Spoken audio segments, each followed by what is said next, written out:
Now, the state and regional police bosses have differed on the legality of the June 25th commemoration protests, raising questions about a government that appears to be speaking with conflicting voices.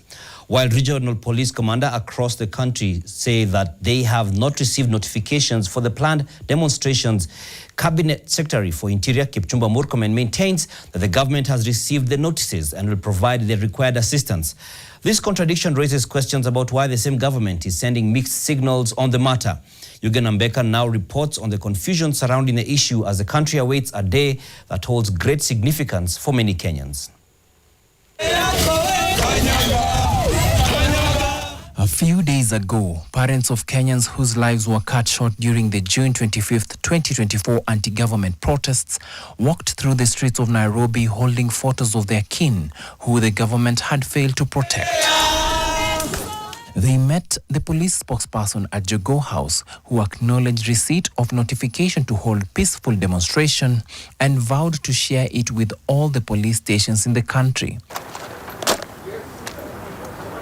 However, days later, while preparing for Thursday's protests, Nairobi Region Police Commander Issa Mohamud came out guns blazing, saying that the planned march was illegal as they had not been notified. Tell Kenyans that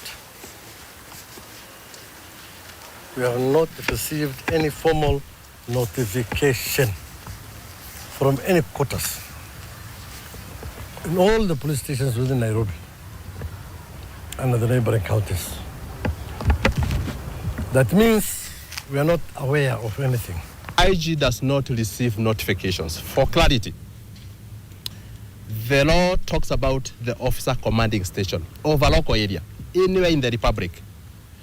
So any of the protests, any of the picketing, for purpose of law and order, that notification in the law is presented to the officer commanding station. He urged parents to restrain their children from coming to the city to mark the anniversary, as they would deal with protesters, adding that no one will be allowed to destroy property or cause mayhem in the name of commemorating June 25th. For the parents to restrain their children from coming to town and doing unlawful activities. That will be dealt with. And even before the dust settled, Interior CS Kipchumba Murkomen gave an address to the nation about the protests, stating the opposite of officers in the regions, showing clearly the communication breakdown in one of the most crucial sectors in the country. The police are in receipt of a notification by some citizens who would like to engage in public demonstrations. The government respects the constitutional rights of all Kenyans to peacefully assemble for whatever reason on any day, any time.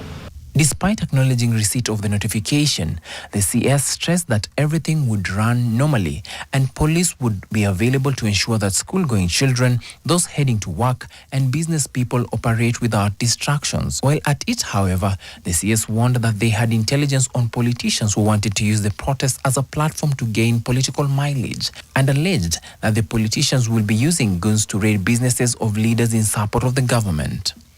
We have information that in a number of counties, particularly, I don't want to profile the specific counties, but counties near Nairobi and thereabout, that criminals are being mobilized to attack businesses of leaders and business people who are associated with the government.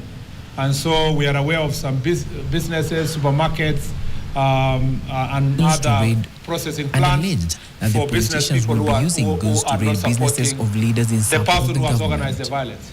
With some confusion over the planned 25th June commemoration, attention now turns to tomorrow's event and how the security agencies that seem not to read from the same script will respond on a day of great significance to many Kenyans. Eugene Mbeka, NTV.